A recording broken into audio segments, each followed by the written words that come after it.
So welcome to this third in the Bridging the Past and Present speakers series this summer, sort of at the Porter Phelps Huntington Museum. So welcome to the Porter Phelps Huntington Museum Summer Speakers Series. It's sad not to be gathering together in the corn barn, but I'm grateful for this opportunity to continue to talk and think together about this important place and the history of history keeping in Hadley, Massachusetts. We are recording this session and we'll keep the chat open so you can put questions or comments there throughout the presentation. The Porter Phelps Huntington Foundation farmstead that houses this local history museum occupies the homeland of Pecumtuck, Nonotuck, Mohawk, Nipmuc, and Mohican peoples, displaced by the arrivals of European families like the Porters who came to Hadley in the 17th century and built this house in 1752. The museum recognizes the responsibility to acknowledge the peoples of these lands, as well as the histories of dispossession alongside enslavement that generated the wealth reflected in this historic house and museum. Using collections, interpretation, programming, and through collaborative relationships, the Porter Phelps Huntington Museum is working to examine, address, and reflect on these difficult but necessary histories. This series, Bridging the Past and Present, is part of that process. It's supported by a Bridge Street grant from Mass Humanities, whose mission is to lead and support humanities programs to improve civic life in Massachusetts. Mass Humanities work is made possible by the National Endowment for the Humanities, the Mass Cultural Council, and the generosity of their donors. This summer, the Porter Phelps Huntington Museum remains closed for tours and on-site programming, but we're delighted to be able to offer these bridging presentations about the history of this place and the many generations of diverse peoples who lived and worked here. The National Scenic Byway Trail system that begins at the museum remains open for hikers this summer.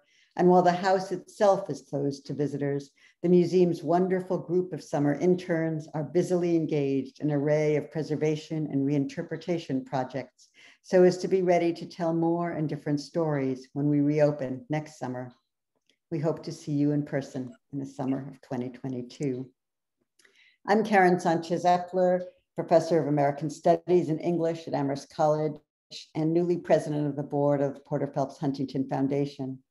If you appreciate this place and the work we're striving to do and enjoy today's free programming, we hope you'll use the donate button on the Porter Phelps Huntington website to make a donation in support of the museum.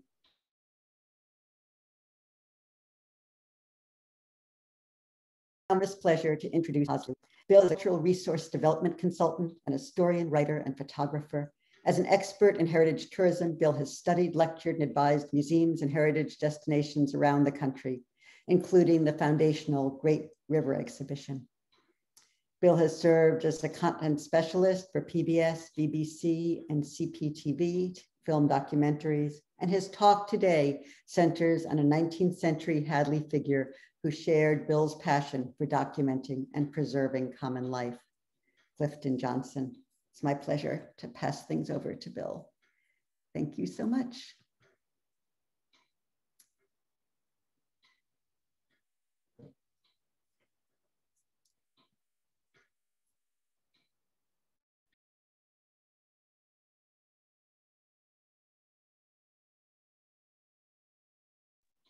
Bill, you need to unmute yourself.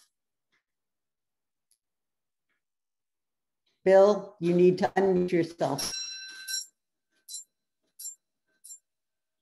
Unmute myself. Does that work? Yes. Yeah, sorry about that. Let me go back to, bear with me. Am I, yes. Oh. Bear with me. Why is, we're all seeing your screen, but I think you want to start the slideshow. Yeah, maybe. Let me, why am I having trouble doing that? Just bear with me.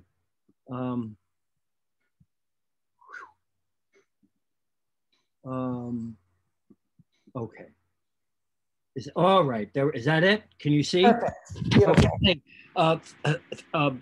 Thanks for tuning in to Clifton Johnson, A Search for the Heart of America, brought to you by our friends at Porter Phelps Huntington Museum in Hadley. A son of Hadley, Clifton Johnson was a contemporary of Wallace Nutting, and like him, was among the first generation of photographers and travel writers who helped widen and deepen popular awareness of our great, glorious, and diverse America. Trained as an artist and illustrator, Johnson had a strong compositional sense, but was not an abstractionist or modernist like photographer Alfred Stieglitz, also a contemporary. Personalities become enshrined in history because of their accomplishments, but also because of what is often the dumb luck of being in the right place or right circle at the right time. Clifton Johnson and his heirs placed his archive at Jones Library in Amherst, which recently completed a massive digitization project which made his photography more available on the internet. I took a look and was enthralled. There is clearly a book or dissertation in all this, a book I am not going to do, but someone should. This presentation is a tip of the iceberg account of what may be the most important photographic and literary legacy too few know about. Nationally significant, without a doubt. I am going to try to dash through this in the time allotted. If we get cut short, I'd love to do the live version, live audience version of this somewhere in the Pioneer Valley this year or next. Entering Hadley, this story begins and ends in the place where Clifton was born and is buried beside his wife and partner, Anna McQuestion Johnson.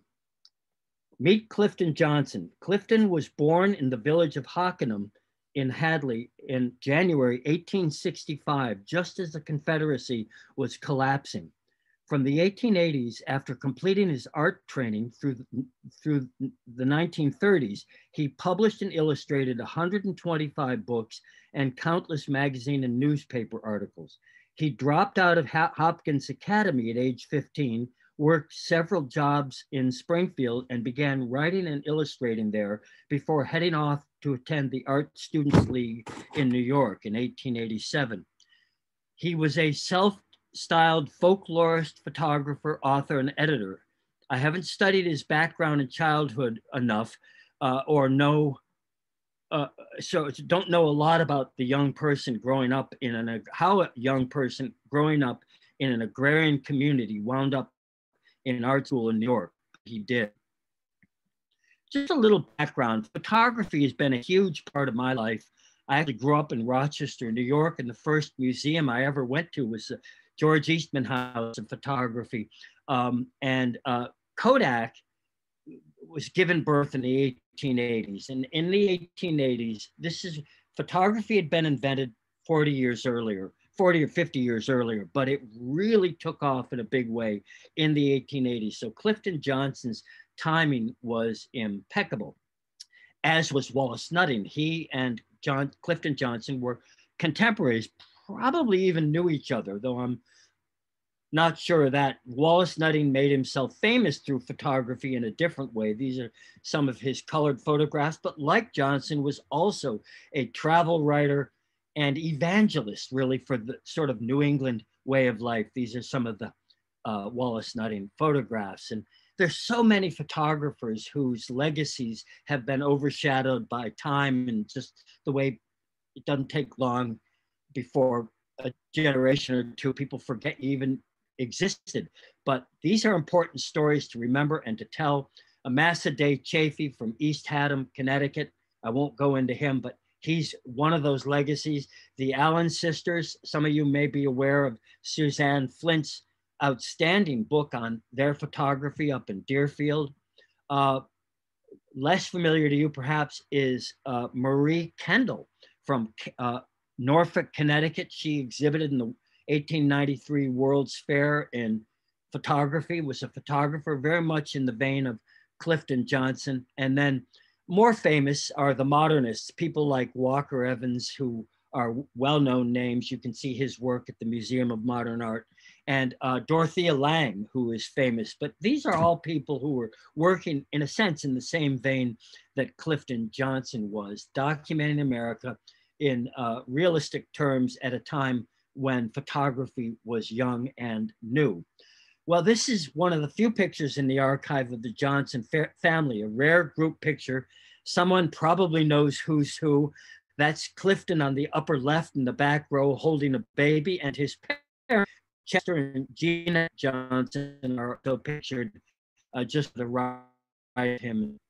It's a picture of Clifton Johnson's house in the upper right and Edward Johnson's home. I'm not sure, these are both in Hadley. Not sure if either house still survives, but probably they do. Illustration, you know, again, Clifton works for a while in Springfield, then goes off to get a more education in art at the Art Students League in New York City in 1875. It was located on 5th Avenue and 16th Street.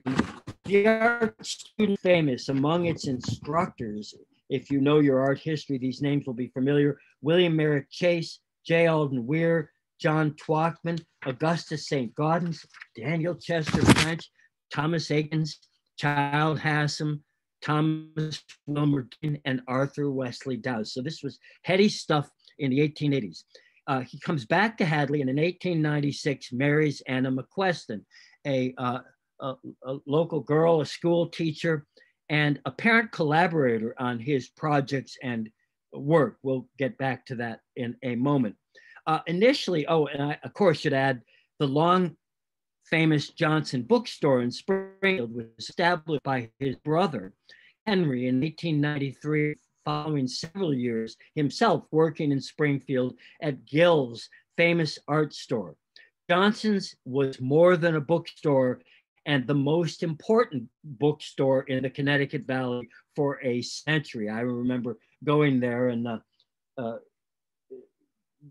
alluded to my Great River exhibit. They sold that book when we did it in 1985. It was glad to place it there. It was an iconic institution. But you know, initially Clifton Johnson did illustration. He learned, I'm sure, his compositional sense doing illustration. And this is just, again, tip of the iceberg is some of the images of, he would illustrate artifacts, historical artifacts, like the loom and the spinning equipment, architectural details. These are beautiful illustrations. And I am sure, I don't know all the details that these were used in his books or publications. And then the tools, and we'll get back to this when I talk about the Farm Museum and why it's so important. And then these, I think he did a lot of photography and illustration at Memorial Hall Museum in Deerfield. This is at a time, again, when it was one of the few museums to exhibit this kind of material anywhere in the United States. And I love this. I don't know that anyone else ever recorded the internal workings of the funicular that went up to Mount Holyoke. But here it is in 1887. He got inside, he illustrated it, and this is one of the great local treasures that Clifton Johnson loved. He was also, as my wife and I both are, loved cemeteries and burying grounds and did a lot of illustration and photography. I would say it was one of his major areas of interest. And then just architecture. So many wonderful, evocative images of historic buildings and places, many of them in Hadley, but as we'll see, he traveled all around the world.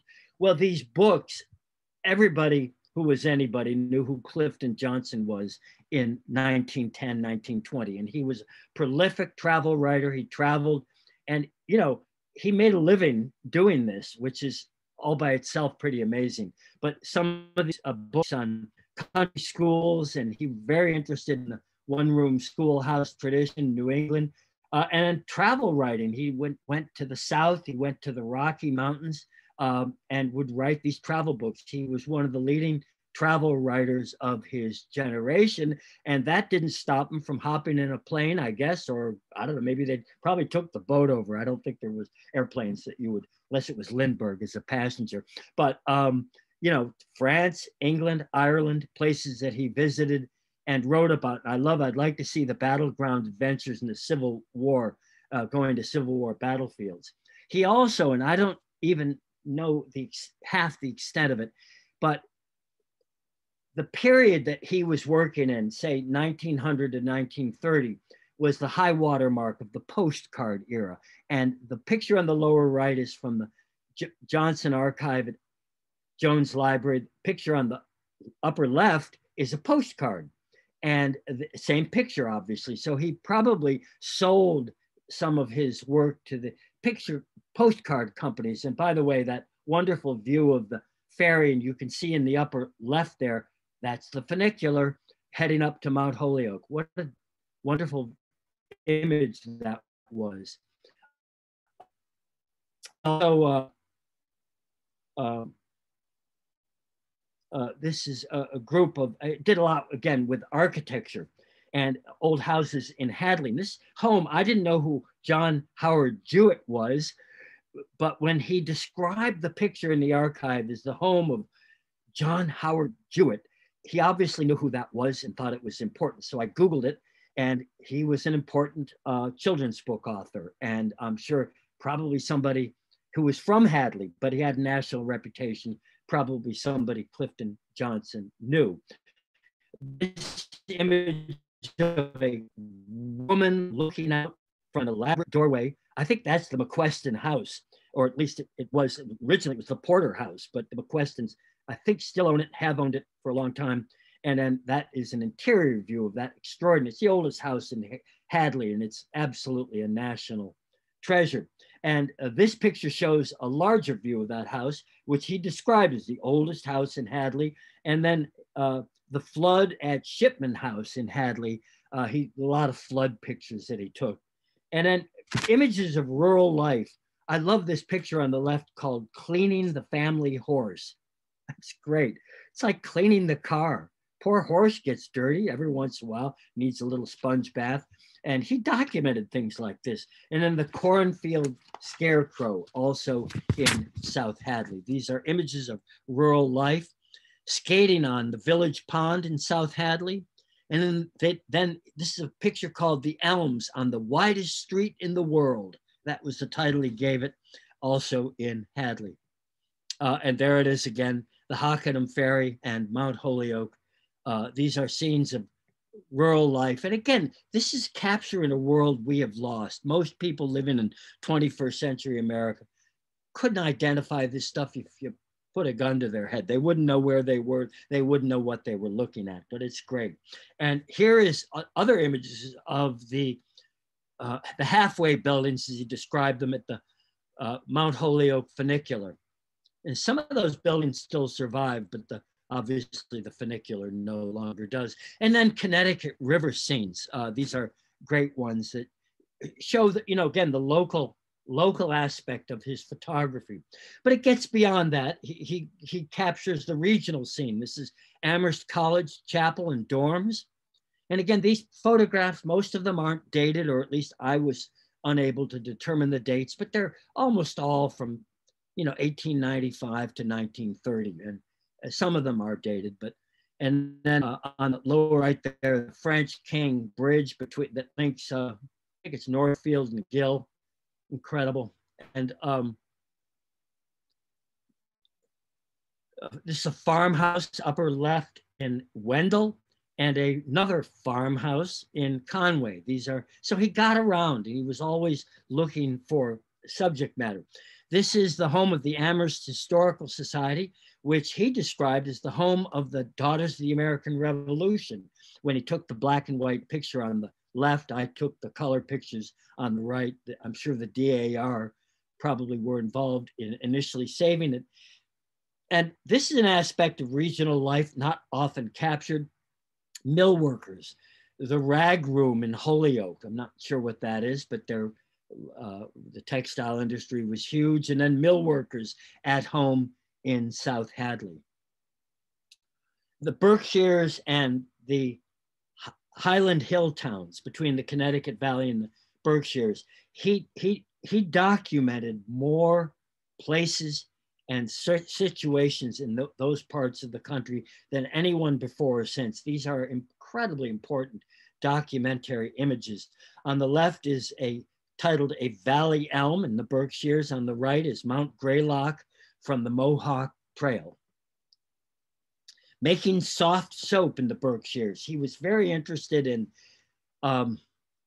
folklore, customs, social customs, agricultural daily life, work, habits of work that were maybe going out of the world in his lifetime, but he found places where they continued on. This is women making soap. He's very interested in schools and the one-room school tradition. A picture on the left titled A Request of Teacher from Peru, Massachusetts. And in the upper right, an old-time school. In the lower right, a country schoolhouse in the Berkshires. And then this is upper left is the home of a chopper, wood chopper, I guess in Zoar, Massachusetts. And then on the right, an old house in the Four Corners of Worthington. That building I know is still standing. And then lower left, the oldest house in Huntington. These are titles he gave these pictures. Someday I'd like to, well, I will go around with some of these pictures and try to rephotograph these scenes as they look today, because they're wonderful, wonderful townscapes. Coleraine on the upper left and Heath on the lower right. Turning sap into maple sugar in Plainfield. The Four Corners in, splitting wood on a frosty morning, also in Plainfield. This is titled Helping in the Kitchen in Plainfield. And then braiding corn husks for doormats in Chesterfield. And on the lower left, passing time in a shop in Chesterfield. On the upper left, home at the edge of the woods in Cummington, and a Hilltown house in Cummington. And I love this picture titled Help from Teacher in Windsor, Massachusetts. And you look at these pictures and you scratch your head and think, how did he get into these situations? Were these pictures posed? And why were they okay letting a photographer in on their private moment? It's pretty amazing stuff. Nobody else captured this world. Then he went east to the Quabbin towns. This is a load of wood entering New Salem. Upper right, Meeting House and Old Town Hall in Pelham. That both of them are still standing. I think are run, at least the town hall is the Historical Society now. And then lower right is Enfield, Mount Ram in Enfield, Massachusetts, which I'm sure many of you know is now at the bottom of Quabbin Reservoir. So he captured some of the Quabbin towns before the reservoir destroyed them, which is pretty amazing. And then this is Mount Liz on the upper left in Greenwich, Mass, also in the Quabbin towns. And the ancient cemetery in Pelham, well, that's still above ground, and I've been there. Some of you may have.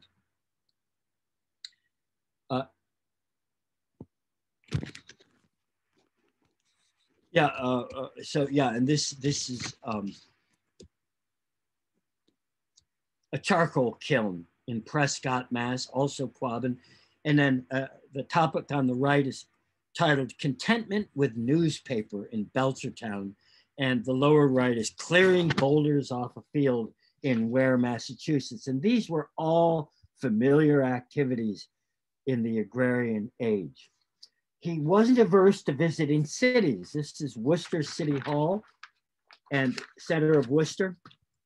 These are some views of Springfield, the municipal group on the left, the then new Memorial Bridge on the right, and a watering trough on Armory Hill on the lower right, near the Springfield Armory. We visited Hartford. This is Main Street on the left, the Keeney Clock Tower, one of my favorite Hartford treasures on the right, and the riverfront, view of the riverfront with Travelers Tower, which was built in 1919, which gives it a little bit of a date. It has to have been taken probably when Travelers Tower was brand new. And he got, oh, these are other views of Springfield, the entrance to the U.S. Armory, the Laurel Hill Mausoleum in Forest Park, the original Springfield Library on the lower right, which is amazing, and the old townhouse. I'm not sure what that is, but it's probably on State Street in Springfield. I give the names of these clockwise. And then the Alexander House, which still stands, the Lombard House in Springfield, long demolished, and the Blake House in Ely Ordinary, long gone in Springfield. So he was also documenting buildings and worlds that didn't make it far into the 20th century. Also made it to Boston. This is Faneuil Hall and Old North Church. Rural and agrarian work. And it wasn't just in Massachusetts, a plowman in the Adirondacks, a bit of the title picture in Marblehead titled A Bit of Shore in the upper right. And then I guess they were catching lobsters, and then a cartload of charcoal on the lower right. And he didn't just stay in New England. This is on the left is a tinker in Virginia City, Nevada, and advising her man in Indiana. So I guess that's a workman. That's a woman that owns the house, and he's getting his day's assignment.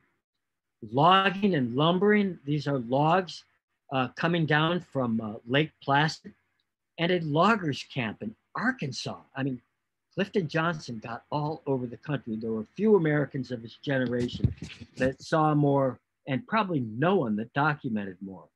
Upper left here is titled Making a Rug in Brooklyn, Connecticut. Upper right, cleaning boulders off a field in Ware, Massachusetts. Lower right, weaving a rag rug on a loom at Garrett and West Stockbridge. And then the lower left is a shingle maker in Monroe, Massachusetts. Historic sites. Clifton Johnson had an interest in literary figures like Mark Twain. He presumably wrote articles or books about Mark Twain. I don't know all of his literary contributions, but on the upper left here is the birthplace of Mark Twain in Florida, Missouri. Upper right is Twain's boyhood home in Hannibal, Missouri. On the lower right is the Huckleberry Finn House in Hannibal, Missouri. And on the lower left is the cave where Tom Sawyer and Becky Thatcher got lost in Hannibal, Missouri. I mean, so he was, these are illustrating articles, presumably. The Longfellow House in Washington, which was also Washington's headquarters during the American Revolution in Cambridge. Upper right, the ruins of Fort Ticonderoga.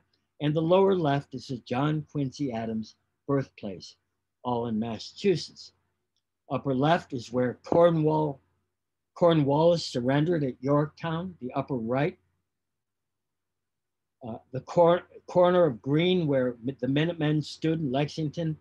And on the lower image is the National Monument in Yorktown. So he was, heritage tourism, travel writing, all of this was combined. Visited Philadelphia, Independence Hall on the left. Treason Hill, where Arnold and Andre met in Haverstraw, New York. Now, that would make a PhD candidate's quiz test, and probably most today would fail. But it was well known, that site, in the time, both who Arnold and Andre were, and the fact that this was where the great betrayal took place. And then the Minuteman in Lexington, it's a statue that is still there today. And the horses, I love the image of the horses drinking out of the fountain, very important, like a gas station today. The horses need food and water to keep going. And then these amazing, where Custer made his last stand in Montana. Clifton Johnson got there, and then this early image of the Alamo. And other scenes of local color that most people, even who live in the region, don't know well. The monument at Bloody Brook in South Deerfield, upper left, and the West Rock Cave where the regicides lived. I love. I thought I was going to lose my mind a couple of years ago. I finally visited the Hadley Historical Society, and by God, they've got a Bible or a religious book that belonged to one of the regicides. Unbelievable. And that's another PhD pop quiz test question that most today would probably fail. House museums. This is the dawn of the museum era, long before Porter Phelps became a museum. Memorial Hall in Deerfield. George Sheldon was a genius, as I think was Clifton Johnson. The two of them would have adored each other. I don't know if they ever met, but that's the Memorial Hall Museum on the upper left. He described it as the old academy, now a famous museum. Which is, we're not sure when now was, but let's assume 19 teens or 20s. Of course, the old Indian House door on the right, and a picture from inside Memorial Hall, somebody playing a piano. Other images, I mean, these could be some of the early, I'm sure the Allen sisters got into Memorial Hall and did some documentary work, but these are some of the earliest views of the Memorial Hall Museum, probably again made in the 1920s. And these are more. I mean, I love Memorial Hall as a national treasure. And, you know, these are just great images. Clifton Johnson, as we'll see later, was really into this stuff and documented it. And of course, the Porter Phelps Huntington Museum, or Reverend Huntington's house. I think that's how he knew it at the time. And, you know, these are some great images of the exterior, but also the interior that he made these pictures. Again, I don't know the year, but the great miracle of Porter Phelps is that almost all of this content is still intact. It's my favorite kind of house museum because it's a time capsule. He also visited the Stonehouse Museum, now the home of the Belchertown Historical Society, but founded in 1903, by the way. But, you know, in his time, you could count the number of house museums and historical museums in the Pioneer Valley. You could count them on maybe one hand. They were rare and precious, and he loved them, so he went. Architecture and old houses and churches, just regional stuff. These are the White Church on Mount Orthodox. I've never heard that location described as Mount Orthodox, but the building is still there in West Springfield. The Rocky Hill Meeting House in Amesbury, Mass. On the right, and a village type picture called a village church in Lenox on the lower right. And this is a house by a river, happens to be in Hinsdale, New Hampshire. I've actually been there. I think that may belong to the Hinsdale Historical Society too, but he had a beautiful artistic way of capturing that sense of place that is so important now. And then this is an amazingly important topic to me, vernacular housing. He didn't just photograph the houses of the rich. He photographed the houses of settlers on the frontier, log houses. This is, on the left is Grand Island, Nebraska. On the right is Salida, Colorado. On the left is a home in the Chinese Quarter in Nevada. And on the right is a titled In the Pueblo in Tacoma, New Mexico. And then this is a home on the outskirts of Virginia City, Nevada. And on the right is a picture titled In the Pueblo in Tacoma, New Mexico. So he's really capturing, when I titled this, A Search for the Heart of America, Clifton Johnson is documenting everything. It's really incredible. And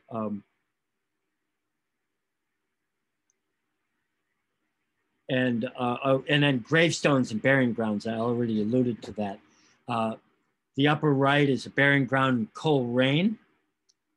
And on the lower left is titled The Graves of British and American Captains in Portland, Maine. I'm not sure what the long version is of that, but there's a story there, and Perhaps he wrote it. On the upper left is Old Saybrook, Connecticut, and on the right is in the old cemetery in Plymouth, Mass. Deerfield and Hadley, these are some gravestones, including Moses Porter, Captain Moses Porter. Recently rephotographed that gravestone, and won't surprise you, it's in worse condition today. And so these pictures are also important because they document, conservation conditions of gravestones that are such an important part of our cultural heritage. And I just love this. A Civil War veteran in the Hockenham Cemetery on Memorial Day in Hadley. This custom was very his generation. He documented ruins. On the left is the last of an old house in Worthington. On the right is a deserted house in Rockingham, Vermont. And on the lower right is a deserted house in Savoy, Massachusetts. Before the automobile age, right up until 1940, there were thousands of abandoned and deserted old houses in rural parts of England. So it's great that he captured some of this. And then some of them, this is Conkey's Tavern in Pelham. That doesn't look like it's long for the world, does it? And he loved children. And I assume, again, a lot of these are probably illustrations for books or articles he wrote. This is, on the left is titled Up in the Berkshires. On the right is titled Encouraging Thanksgiving Turkeys. Poor turkeys. And then on the lower right is Pumpkin Harvest, Hadley. Isn't that great? The little girl in the cart pulling with a pumpkin. The upper left here is titled Dishwasher and Dish Wiper in Chesterfield. And on the upper right is Starting for School in Hadley. I wonder who that was. And then Skaters in Hadley on the lower right. And Supper for Three in Chesterfield on the lower left. I love the poster on the wall there. It's from the Vermont Farm Machinery Company in Bellows Falls, which is something I know a little bit about. And I love this. On the upper left is titled Capturing Santa Claus. What on earth does that mean? Capturing Santa Claus in Hadley. So they must have found him coming down the chimney and wrapped their arms around him. I don't know. And there are the skaters again. And a game of in the field in Hadley of baseball. Interesting document. Old timers. Somehow he talked his way into these homes and captured a world of another era and another time. On the upper left is Grandma and Grandpa in Chesterfield. On the right is an old farmer and housekeeper in Hadley. And then on the lower picture is By a Home Fireside in Ashfield. And boy, that is the quintessential image of aging agrarian life. Old folks at home in a log cabin in Montana on the left. When Winter Comes in Leverett, Mass in the center. And an old farmer sits with a newspaper in West Stockbridge. I love the way that also captures farm life and furnishings in, again, I'm going to assume most of these are around 1810. His fascination with schools, Clifton Johnson collected antique school books and primers. I think that collection is at the Jones Library. On the left is titled In a Country School in Plainfield. And then on the right is a class in geography in Hockenham. Decorating the school for George Washington's birthday in Hadley. Now we topple his statue, I guess. What's wrong with America today? On the right is geography class. Two who knew, throwing their hands up with the answer. I mean, he really had a poetic way of captioning his photographs. And then on the lower left is Going to School with Teacher in Chesterfield, which is great. You see the teacher walking her kids to the class. On the upper left here is the first building of the Tuskegee Institute. On the right, a girl pupil and teacher at Harper's Ferry. And on the lower left is Negro children and their school in Florida. And we'll get back to that. His documentation of the African-American experience in his time is extraordinary. And this is winter. He did a lot of photography, got out in the winter. It's a cabin in the Glen in Yosemite in the upper left. A placer miner on skis in Leadville, an early image of skiing in Colorado. And then the lower picture is titled April Roadway to Yosemite. He probably made the carriage stop so he could get out and take a picture. Logs down from Lake Placid on the left, getting a pail of water in the Adirondacks on the right. I love winter photography and winter art. And this is titled After a Storm in the center of town in Goshen, Mass. And on the lower right is Filling the Farm Ice House. And Mount Nonotuck in Hadley on the lower right. Townscapes, the edge of water in Bristol, on Rhode Island on the left, Dover, New Hampshire on the right. No, that can't be right. My notes are wrong. I don't know where that is. That's somewhere out west. I'll get back to you. Anyway, on the left, excuse me, this is Bristol, Rhode Island on the left and Dover, New Hampshire on the right. And then I don't know what this is about. The title says Foreign Looking Main Street in Gloucester, Mass. What does that mean? Foreign looking, who knows? But he titled his pictures and the titles are as interesting. You can also see the tracks for the trolley, but he took the picture when the trolley wasn't there. Characteristic street, wait, excuse me.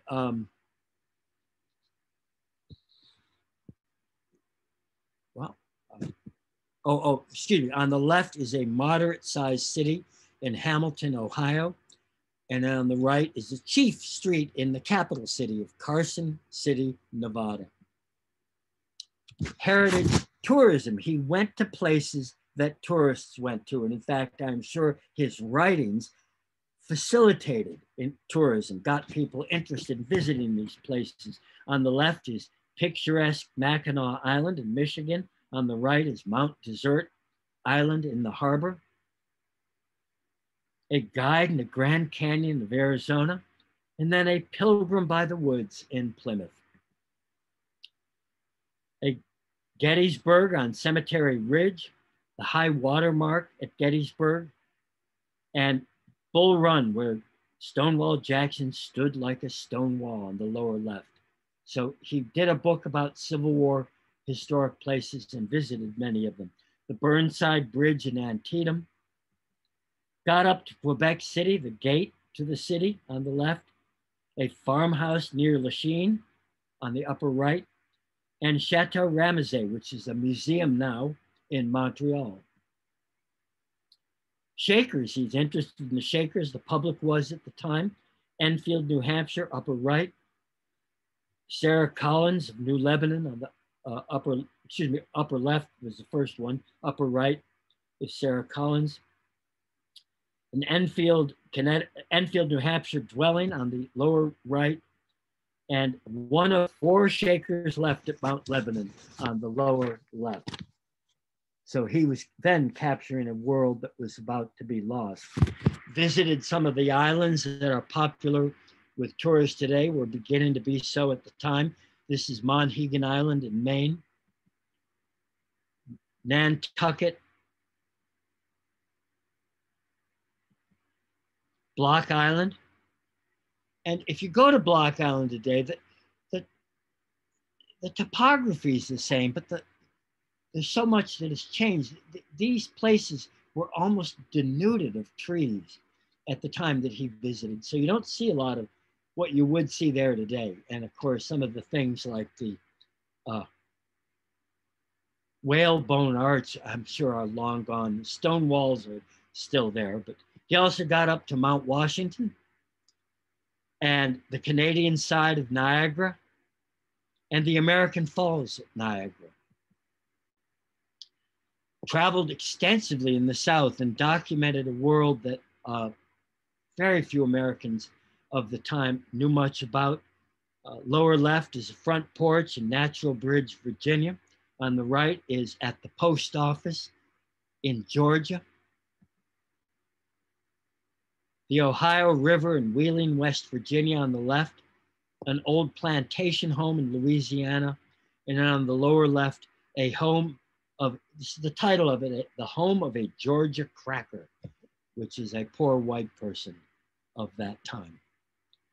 African-American, there's incredible material. And again, this is just the tip of the iceberg. This is two African-American young fellows fishing in a canal in New Jersey on the left, a black couple in their yard in Vicksburg, Mississippi on the right, black section of a town in Suwanee, Florida on the left, an Alabama kitchen on the right, home of Negro family in Tennessee on the lower right, and then an assembly shed of a Negro camp meeting in Alabama on the left. And, you know, there are a fair number of slave quarters, you know, left in the South, but some of these more ephemeral buildings like the assembly shed there on the lower right, long gone. The only thing that would be left are photographs like these. And then a girl pupil and teacher at Harper's Ferry, I guess I already showed this, and a black family on a porch in Vicksburg on the right. And then a cemetery of the colored people in Tuskegee, Alabama, and picture titled Plantation Porch in South Carolina. Hobos, hermits, and factory hands. On the left is hobos eating their 1 square meal in California. And on the right is a hermit's home in West Tisbury in Martha's Vineyard, where today $1 million wouldn't buy you much of a house, but we won't go there. And I love this titled Dull Time Out of Work in Holyoke. So it's, you know, documenting the factory mill culture of his period. The West, traveled extensively in the West. On the left is the chief street and capital city, Carson City, Nevada. And on the right is the Golden Gate from Fisherman's Wharf, but no Golden Gate Bridge yet. This is titled In the Camp in Shoshone Falls, Idaho. On the sunny side in Sagebrush, Nevada, and the back door of an adobe house in Utah on the right. It's again a home in the Chinese Quarter in Wyoming. Kitchen fireplace in Missouri, and old folks at home in a log cabin in Montana. And this is in Oregon, a salmon net on the upper right, and then a salmon wheel on the Columbia River on the lower left. An Indian bark house, documented life of Native Americans. Indian bark home in Montana. An abandoned Indian hut in Nevada on the lower right, and a birch bark wigwam in Montana. This is an Indian family at home in California, and an Indian wagon in Oklahoma, and a Navajo weaving a blanket in Arizona. Went to Texas, documented boys, hogs, and oil wells. And then upper right, oil fields in Beaumont, Texas. And lower right is Sour Lake in Texas. Traveled and documented the heartland, a typical home in Nebraska, upper right. Fortune seekers traveling through the Ozarks in Missouri. I think I showed this already, advising her man in Indiana on the left, and then the news in Missouri. Making friends with a pig. That's the title of the picture from Nebraska on the left. and first settlers' home in Grand Isle, Nebraska. Bill, I'm going to just give you a sort of 10 minutes till the end warning. Yeah, that's great. People would like questions. I'm right close to that, so I'm going to move quickly. You know, we'll skip Europe, but we'll do this another day. You don't want to know why there's a pig in Newport, Ireland, but there it is. And cottage interiors in England and Ireland. I'll move along. A lot of pictures of his friends. Clifton Johnson had some prominent, influential friends. Elbridge Kingsley, well known in Hadley and Hatfield, the local artist. But Hudson Maxim less well known today. Charles Dudley Warner, one of my heroes, that's a grist for the mill of another day. He was a co-author with Mark Twain of the book that gave the name to the Gilded Age. And then William Dean Howells, a publisher who I'm sure Clifton Johnson worked with, and he documented his home. And then John Burroughs, the great naturalist, again, grist for another day. Well, I'm gonna wrap this up. The Hadley Farm Museum, founded in 1930, Clifton Johnson wrote that Hadley is the most beautiful place on earth. Any prospective museum should be located there. I wholly agree. A few years ago, I was invited to speak to a Deerfield Fellowship class, and over dinner got to talking about this extraordinary gem of a museum. The then curator looked at me like I had a screw loose. I assume Clifton Johnson and his family, I don't think I have a screw loose, and I'll explain. I assume Clifton Johnson and his family were involved in collecting, curating, and presenting what's there, which hasn't changed much, thank God, since it was founded in 1930. It is, in my view, one of the 5 most essential museums in the Connecticut Valley, a topic for another day. And these are just a few images that show the Farm Museum as it looked. The way things are arranged and presented is stupendous. It reminds me a bit of the museum created by the artist Eric Sloan in Connecticut. So to conclude, there's something about authenticity and intentionality of these gravestones that you can't fake or make up. Here in the Hockenham Burying Ground, walking distance from where Clifton was raised, he and his wise and friendly advisor and fellow world traveler, Anna, this is their final resting place and the final statement of purpose. Have you ever seen gravestones like this? Me either. The moral of this story is that genius can strike anywhere and anytime.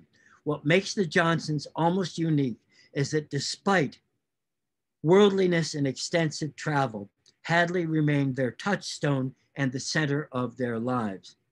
It reminds me of nothing so much as Wendell Berry, a poet, writer, essayist, and public intellectual. Berry was born almost 70 years after Clifton, but they would have understood each other implicitly and deeply. Berry writes of how a viable community is made up of neighbors who cherish and protect what they have in common, of how the experience of growing up in a community in which virtually everybody was passionately interested in the quality of a local product was, I now see, a rare privilege. And he finally wrote, "It is by the place we've got and our love for it and our keeping of it that this world is joined to heaven." Can you think of a more essential idea, needed now more than ever? I can't. Thanks for listening. Hope it didn't go too long. Look forward to your Q&A. Thank you so much, Bill. That was wonderful. I've put in the chat a link to the Jones Library digital collection of the Clifton Johnson pictures. So anyone who wants to explore them more that way, you can find the collection digitized at the Jones. And there are 2 bits of information that people put in the chat that I think are worth sharing. One is that the rag room in Holyoke was part of the paper making process. So part of the paper factories there to pick the rags that were clean enough to make paper from. And the other is that the girl in that great bonnet starting for school in Hadley was Clifton's daughter, Margaret. Oh, that's great. So those are things that our wonderful audience knew. And now I'm wondering if people have questions that they'd like to bring forward. I should say too that this talk is being recorded, and the reason for that is so that we can post this recording on the Porter Phelps Huntington website. So the same place you found the link to this talk, you can also find the talk itself soon. And Clifton's home in Hockenham still stands and is owned by his descendants. Oh, great. Mary adds. Any last questions after this wonderful, wonderful tour of near and far? You can just unmute yourself and ask them.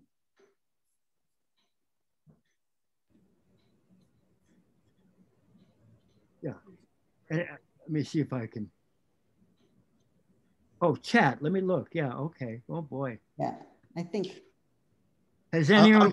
I'm happy to speak up and say something here. Yeah. This is Carl Johnson, and Clifton, or CJ as we refer to him, was my great-grandfather. I did not know him, but there are several other Johnsons on the call here, as you might have noticed. And I just wanted to say that it was several years ago that a few of us raised the money and contributed the money to digitize this collection. And we did so precisely with the hope that somebody like you might discover this collection and make his work better known to a wider audience. And so I just wanted to express my sincere appreciation on behalf of all those who contributed time and money and energy into that digitization process. So thank you very much. Well, thank you so much. And you know, it's, I don't know, I've always felt this way, but I love Deerfield. Deerfield is special, but there is something, Hadley and Hatfield are so authentic. And in an age where so many things have been ruined and destroyed, these are essential communities that still are agricultural, still have so much in common with this past. And I just love the Farm Museum. And sometimes I worry a little bit that, will the next generation take care of these things, and how do we protect them and make sure they're there for the next generation? And we don't need a long conversation about that, but the Porter Phelps, the Farm Museum, the Burying Grounds, and absolutely the Hadley Historical Society, these are all important things. And if there was an effort to connect the dots and, I don't know, protect them, help them, support them, that would be a very positive thing, because most places don't have this. Talk can be heard. Yeah. She takes that much out of it. One of the questions that in the chat is if you can help with the borders of Hockenham. How you determine where Hockenham is in relationship to within Hadley itself, I guess. Mm-hmm. Yeah, now you've muted yourself, Bill. I assume it's mostly in the south part of town. I mean, this picture, by the way, my background was taken. You could walk from that sign to the burying ground where Clifton and Anna are buried. And so it's right on the border. Is that South Hadley or is it Hadley? I think it's part of Hadley. Hadley. Yeah. I don't know where I don't know where Hockenham ends, but it certainly begins right here. Right, Hockenham is behind you. It's here. Not very helpful. Hockenham Road starts at about where Chimera Road is. Lawrence Plain runs into Hockenham Road. The historic Hockenham Village is pretty much mountain pass to mountain pass. So right where you're standing to where it goes through the woods about a mile down the road. And it is, if one was going up to Skinner State Park, would you go through Hockenham to get there? Yes, Yes. that's part of, yeah, that's. I think it's that part of 47 that's between Northampton And way and back South when, Hadley. oh. I think it's in there Where the somewhere flood because is. there's a, yeah, where the flood was, there was a sign of something about that. Yeah, it's Route 47 is, Hockenham is part of Route 47. Right. Mary, correct me if I'm wrong, but I'm pretty sure Hockenham Village is on the National Historic Site Inventory. Yes, it is. There's another sort of information question about the availability of cameras and that sort of beginning to do documentary photography work, and if there's more about that. Problem is when I'm on Zoom and I put my picture up, it says Historical Society. Say my name. I know, I could. Yeah, you know, in terms of photography, I don't know entirely, but the one person I profiled when I talked about the various photographers was this, somebody I don't know a fair amount about, is this Amasa Day Chafee. And he was a student at Hartford High School in the 1880s. And Hartford in the 1880s was one of the richest cities in America, and their high school showed it. And, you know, they were probably one of the first high schools in the country to have like dark rooms and a photography facility. And I think that, you know, I don't know all the different camera technologies, but I think this was the period where you really, you know, when you look back to the Civil War and, you know, the photographers that documented the battlefields in the Civil War, they had incredibly difficult technology. But I think by the 1890s, there were box cameras and cameras that were a little more portable. And, you know, George Eastman Kodak created roll film. I mean, I'm pretty sure Clifton Johnson used glass plates, but, you know, he may have had other technologies that he used. So photography is becoming much more widely available and affordable by the 1890s. Yeah, the big change that happens is that the glass plate negatives become dry plates. You no longer have to have that wet collodion process, so you don't have to go so fast from the camera into development as you used to, and it made both the sort of taking pictures out in the field much easier, and also the you didn't need to yourself be a very precise chemist to do it in the ways that you had to before. That makes perfect sense. And you know, I went into this slightly, and I don't know the extent to which Clifton Johnson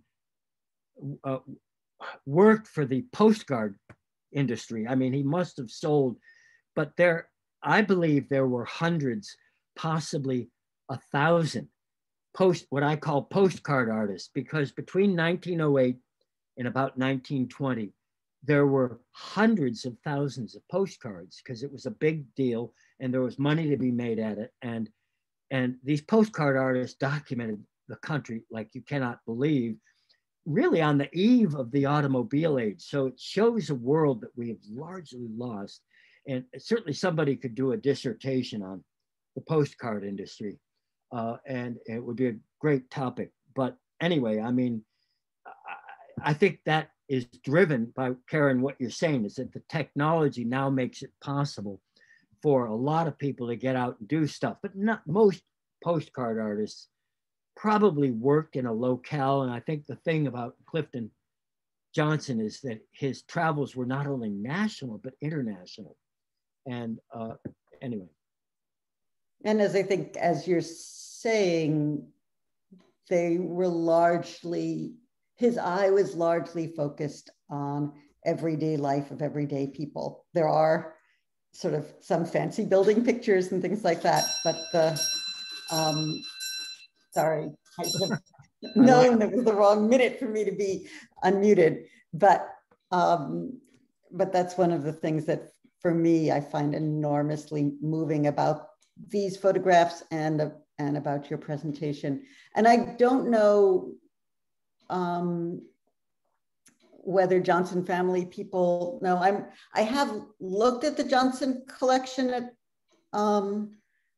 some at the Jones, and what I've looked at have been stereoscope cards and also prints. Are the glass plate negatives themselves there? Does anyone know?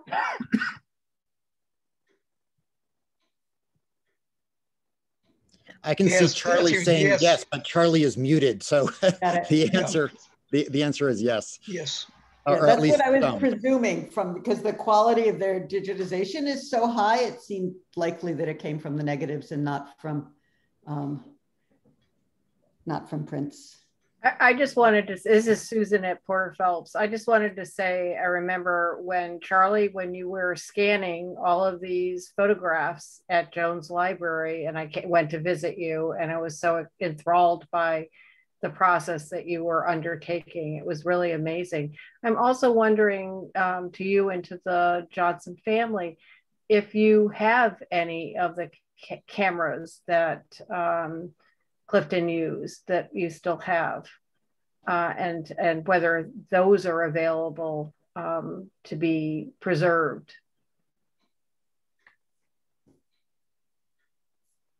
Charlie, you're on mute. Is there a way that you can unclick that so we can hear you speak? Yeah, there you go. Oh, no. No. Maybe not. We heard you just for a second, but now you're muted again. So you're getting very close. There you go. There you got it.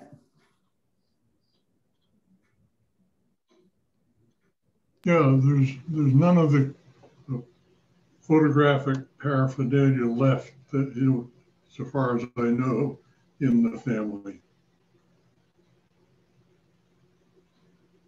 Yeah. But there is, someone put good information in the chat that he used a 40-pound camera, as well as the pretty heavy glass plates. Wow, yeah. No, and I should add that this, it's sort of astonishing, speaking of technology, that I was able to develop this whole presentation without ever visiting Amherst or the library.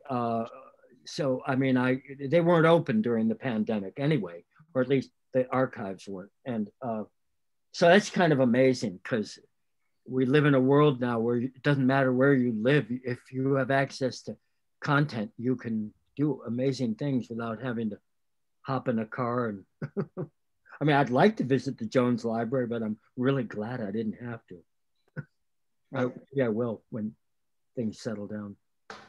But I think we're also feeling the gladness of both his and your traveling and looking with such care and attention and compassion. It's just really wonderful. Any last words besides, I want to just say thank you. Yes, thank you.